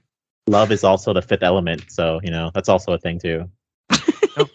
No, don't evoke the name of bad movies. I'm sorry. I don't like the Ooh, I can't wait. I know what I'm talking about for sure. God, no, I don't want to watch it. No, I don't want to watch. I can't. This is almost BioShock Infinite for me. Not to get off on a tangent. That's fine. Because I've had so many people argue in favor of the fifth element, and I keep reminding people, I don't know, I don't think this is good, but people keep trying to convince me it is. I gotta see. I'll see it again. If it's for this show, I'll see it again. I'll see anything. It's gonna be my science fiction poll. I'm gonna do at some point. Okay. Fifth Element or Demolition Man? Demolition Man. That's a good movie. Fuck you guys. Fifth Element. But also, this is where you have the whole scene where she's running by the building and they're just trying to shoot her with the helicopter and missing terribly. That's a Code Veronica scene too, right? Yeah, and that's the thing. It's just things that are from the games that are supposed to make people like me point at it and be like, I saw something from Code Veronica and I clapped, but it's just dumb. And then the whole thing where she has the gun and then drops it is taken from Code Veronica. Mm-hmm. It was stupid there. It's stupid here. It makes more sense in a game because it's essentially defying the laws of physics. It's dumb, but it works. And then she shoots a giant exploding propane tank as opposed to headshotting 3 guys. Oh, those aren't headshots. Me or whatever bodies. Yeah, we had to pause this movie because me and my husband were laughing so hard because we established that none of the Umbrella people are wearing tactical vests. All their stuff is just filled with fluff. Because when she shoots them, if you just see fluff fall out, but she always shoots these guys in the chest, so they're just wearing uniforms with no protective gear at all. The people at the top don't get rich by giving the people at the bottom good equipment. You telling me we can afford all these bio liquors and zombie dogs, but my goddamn vest filled with marshmallows? It's we're gonna spend all this money making the zombies and monsters. We can easily just make rifles that do just as much damage. Oh my gosh! And then so good. Another scene that I thought was pretty damn bad. What they're not bad isn't bad scene, but what they do, where the bad guy they kick him off the helicopter and he breaks his legs when he falls and they just leave him there. So good. It's really satisfying. What I don't understand is he grabs the gun. He doesn't count the bullets. He just starts shooting zombies, and then when they get close, he goes for his own head and runs out of ammo. It's why wouldn't you just? If I was in that situation, I'd be it's time to go. You always shoot yourself first. No, first gun you find, shoot yourself. That's it. But you ain't I don't understand. What do you need to murder them for? And I think it's. The irony of it that he gets killed by Ashford, the guy he shot. It's obviously for a movie. If you were to think about the psychology of that, maybe your body has your mind has some self-defense mechanism, right? Survival mechanism where you're gonna maybe if I shoot this one zombie, the other 8,000 will go, oh no, I don't want that to happen to me, and just shamble away. Perhaps I want to bring up the Ashford thing because he headshots him. And it cuts to the girl who they establish has the T virus in her. No, does she have the virus or the antivirus in her Transformers? She has the virus. Lunchbox? Virus, yeah. Okay. Oh, no, the lunchbox is the antivirus. Sorry, in her body is the virus. Yeah, but every time I watch this, I'm like, when does it establish that he is bitten or is given the viruses? I'm assuming because it kind of cuts to the girl down by her dad, so I thought she may have kind of given him a boost to turn him against the villain, because he turns in a matter of minutes when it took Carlos 3 hours to get a cough. I can answer that question because I'm weird. What is it? One, he's not shot in the head, he's shot in the neck, so he dies a lot faster. Plus, we don't really have a good time lapse on how long that fight happened, so that could have been a good 30-minute fight. One, I don't think it matters zombie-wise, kind of like the Weird Walking Dead thing where it's oh yeah, once you die, you just turn. But also, whenever she's talking to is it Jill or Alice? She does say, "Oh yeah, my daddy used the virus to make himself better, and then he used it to make me better." So technically, he's like super hopped up on T-virus. Okay. Oh, I didn't realize that. Yeah, because I thought the dialogue was like he used it to make me better because he knew that I was going to end up like him eventually. I didn't realize that he had tried it on himself. Yeah, whatever they have is killing them. She didn't become a paraplegic, but he still became where his legs didn't work. But he survived because of the T-virus, I think. Okay. Well, it doesn't matter because they retcon it in 6 anyways. Of course they do. Does 6 remove everything? No. You've said this 6 retcons a number of times during this recording. So, you know how Alice has very little character? Yes. You should just get to part 6 and find out exactly how little character she actually has. Yeah. Not over the course of 6 movies. Does this improve? Like, this doesn't... Well, wait till you see 3. Yeah, no, it's in this, which is, it's kind of, I'll get to it at the end of the movie, but I can get to it now. This movie ends where like they kind of establish something like there's gonna be another movie, obviously, but then in 3, it's like we talked about earlier, it's in a wasteland, so they retcon stuff constantly because 3 kind of this has a weird ending where it continues and everything is going to be like kind of okay, but then it's not in 3. Gotcha. Okay. Yeah, this is where you have the helicopter crash, which made me happy because the EMP of the nuke actually worked, so it takes them out. I was like, if they fly away from this, I have issues. Yeah. Yep. And then they crash, and then I didn't really get this. Like, I guess she dies, but the rest escape. But for some reason, she is still there. Or I mean, she doesn't die, but well, she jumps in the way of the piece of shrapnel that's headed for Angie. Okay, that's what it was. All right. And they leave her ass there. I guess because they couldn't resurrect her. And also, it's only a couple hours after this that it happened. That they find hours, after. Yeah, so it's not very long. Umbrella's out here looking for it. Then you have, which pretty much the villain of the 3rd movie. You have him. He's the one that's all over her body, finds her body and then takes her back. And you have like a really weird scene where she wakes up in some lab in a Bacta tank. Only way I can think of it. Thank you. I told my husband that was a Bacta tank. He told me to fuck off. It looks like one. It really does look like one. As a guy who just been watching Star Wars movies for the show, it looks like one. Bacta tank. When I got my PlayStation 2 back in 2002, one of the first DVD I bought was the first Resident Evil, and I actually listened to the director's commentary, or the commentary with the cast, and there's a point where Milovich is like, "Oh, look at my commitment to this movie. You can see my nipple in this one shot." And then one of the producers says, "If you're really committed, you would have shown 2." And then that happens in this movie twice. Is that a real thing? Yeah. Oh my. But it's in a very joking way, but it's still kind of... It's pretty weird. Now that I say it out loud. Yeah, they didn't need her to be nude. Like, you could have just seen like the first shots they have where you don't really see anything, but then they have to do the shots where you see everything. It's just not necessary. Yeah, I didn't think it was completely. Again, if you're an evil scientist working for an evil corporation, putting your a person into an evil vat of liquid to do evil things to, you're not really gonna be too concerned about modesty. Like, modesty is not, I think, your first concern. But I agree. I know it's just it's a little icky. It's like it's not necessary.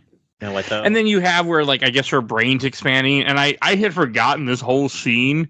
But he's like, "You don't know what this is, do you?" And he shows her the pen, and his whole dumbass causes all the problem. But where he says, "You don't even remember your name, do you?" And she's like, "My name, my name," and then remembers everything. Yeah, the dumb line. Her name is Lulu Dallas. I remember everything. And she gives her patented smirk. Here's that smirk. Smirk for the movie poster. It's weird. I wish someone could put me in a Bacta tank, because I swear it's probably like the best sleep you'll ever get in your entire life. Sleeping in water? Absolutely. She wakes up not knowing where she is. Like, I wish I could sleep like that. Not waking up in like a vat of liquid, not knowing where I am. Yep. Warm, right? Comforting. Awesome. I mean, I'd have a hard time sleeping with that, like, a respirator in my mouth. But other than that, I'm down with that. It's better than anesthesia. I don't know. I also do like how she kills a guy with a pen. For some reason, I always find that cool. She doesn't kill him. Did she? She didn't kill him. She gets it within an inch of his eye just to show that she means business. Question. Oh, and she punches him. Okay. She elbows him. Yeah. I don't know. One of my issues with this part is like you have the scene where she knocks him out, she leaves, and then you have a couple parts that happen. One where she kills the guy through the TV screens, and I don't want to go into too much spoilers, but I don't remember if that's referenced again. Like, no. Okay. It's like Parasite Eve.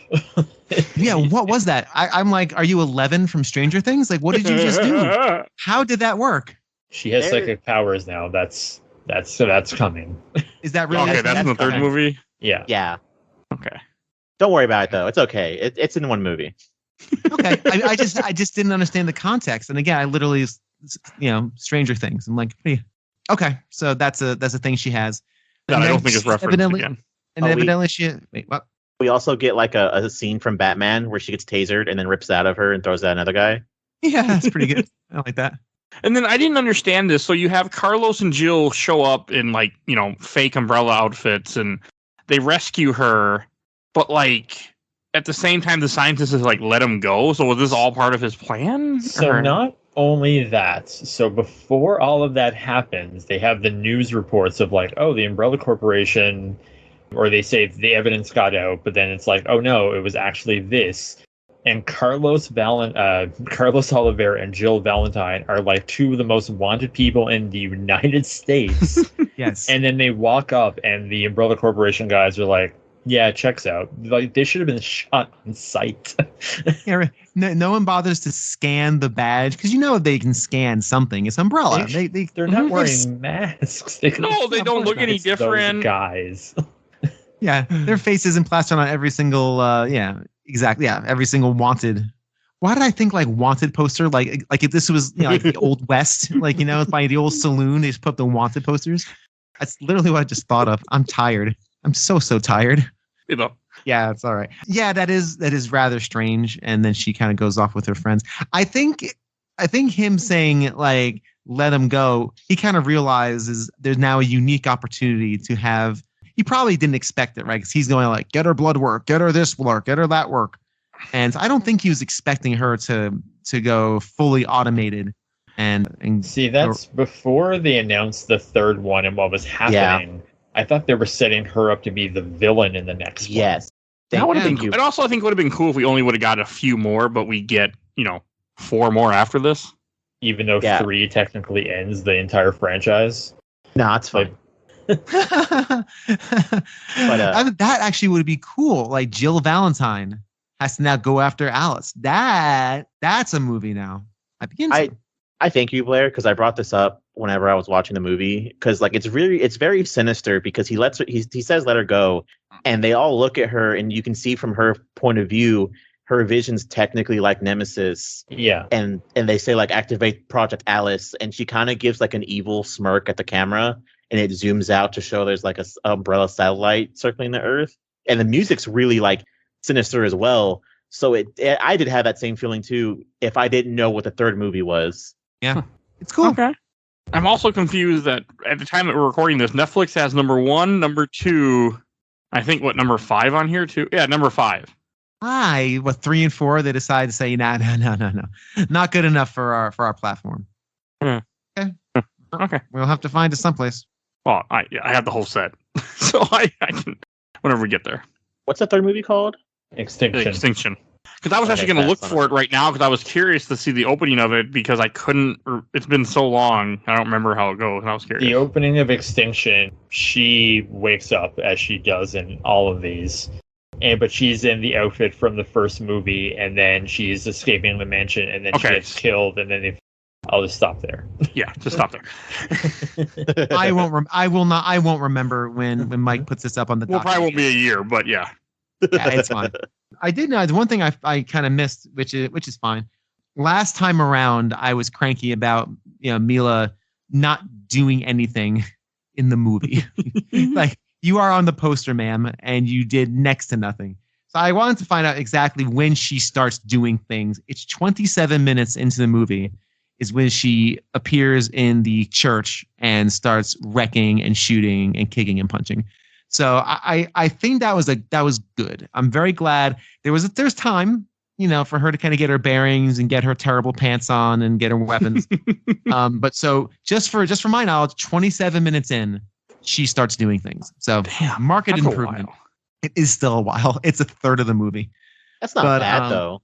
No, it's fine. So it's classic 3 acts, right? It's right at the beginning of the second act is when you get your antagonist, I guess, and who then becomes, like Blair's been saying, protagonist, the protagonist, overshadowing all the other protagonists to the point where they really don't matter anymore. I think part 5 is barely 90 minutes long, and they play the opening of the movie in slow motion backwards, and then they play it frontwards, and then they have a 5-minute recap, and it's like 10 or 15 minutes before the movie actually starts. That's obscene. That's obscene. Is that Afterlife or Retribution? Retribution. And do they just pick these names out of a hat? Like, I don't. Yes. I understand Apocalypse, but maybe Extinction. Is there Extinction happening? But Retribution sounds like something you just. Well, I get it's just like Apocalypse, okay, and then it's the extinction after the apocalypse, and Afterlife is like, oh, things are, I don't know, they're just names, and there's like Retribution, Resurrection, Retaliation, Resurrections. I would have loved for the final chapter to be called Resurrection. That would have been funny as hell. Be great. That'd be really good. All right, that should bring us to Shelf Stacker Box. And Bill, why don't you go first? This is surprising for me. I didn't expect to enjoy this as much as I did. For all, in spite of all of its, honestly, let me back up a little bit. I enjoy this in spite of all of its flaws and because of all of its flaws, if that makes sense. I was, again, really in the pocket for something stupid and explodey that I could just kind of giggle along with the ridiculousness of it. And as far as like faithfulness to the games, I have no frame of reference. So for me, it's just, action people doing action things and action bad guys doing bad guy things. So I enjoyed it. So this is going to go on the stack. I'll definitely put this on the stack. And this is something, if I drank, this would be a perfect movie to watch whilst drinking. This would be phenomenal. This would be like a great double feature with something else. But yeah, it'd be fun. So anyway, stack for me.